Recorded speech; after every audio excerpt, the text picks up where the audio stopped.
কৈলাস পর্বতের কাল্পা আপেলের দেশ। এখানে প্রচুর আপেল গাছ আছে।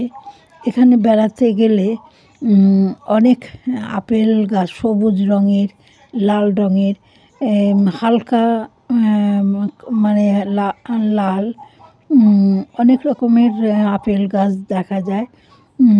আর এখানে নিচে পড়ে থাকলে কেউ কিছু বলে না নিলে। আর যদি পারলে তাহলে ওরা বলে। এখানে কৈলাস পর্বতের যে মানে দৃশ্য এত সুন্দর দেখতে, মাঝে মাঝে দেখা যায়।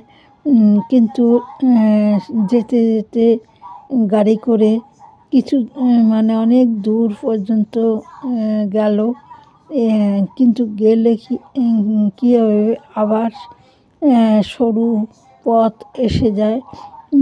বিপদসংকুল জায়গাগুলো মানে দেখা যায়।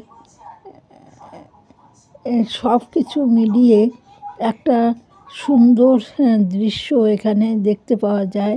ভয়, আনন্দ সব নিয়ে একটা সুন্দর পরিবেশ। আর এখানে কৈলাস পর্বতের যে বরফ জমানো, আর তার ওপরে নীল আকাশ, যেন সাদা নীলের সমাহার। খুব ভালো লাগছে দেখে। তাই এখানে দুদিন থেকে ওরা তারপর আসবে।